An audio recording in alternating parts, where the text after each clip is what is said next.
At kaugnay pa rin po ng kilos protesta laban sa pagpapatupad ng Terminal Appointment Booking System o TABS, makakausap naman po natin si Lorenzo Tabilog, tagapagsalita ng Alliance of Concerned Truck Owners and Organization. Magandang tanghali po sa inyo.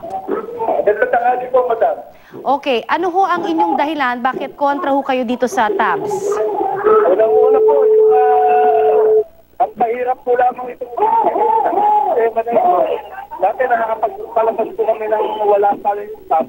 Nakapaglabas kami, pag maganda na yung aming gate pass, sabihin, malinis na, nakakahit na kami ng digital taxes, under 4 judges, nakakapag-deliver na kami. Ngayon po, i-appointed pa kami ng 3 days ang pinaka-bababa bago namin makuha yung aming gate.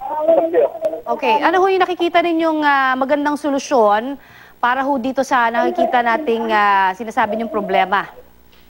Napakaganda sana nung kanilang sinasabi. Piniresent niya sa amin yan na walang bayad, di kami mahirapan. Pero ngayon, lumilitaw yung tunay na pangin nila na ito pala ay napakahirap. Talagang monster pala ito para sa amin.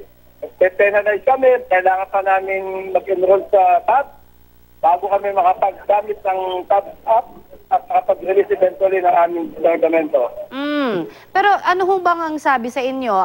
Initially sabi ay libre ito, ngayon may bayad. Ano ho ang nangyayari no? May natitenga ho bang mga kargamento habang kayo ho ay nagkikilos protesta? Ay, meron po. Ngayon po, yung aming serye ng aming protesta ngayon ay nakikiusap kami sa aming mga member na pakiusap lang naman sa kanila, hindi naman prestado na huwag muna kami maglalad para hindi namin magamit ng TAB. Ang pinilit nila sa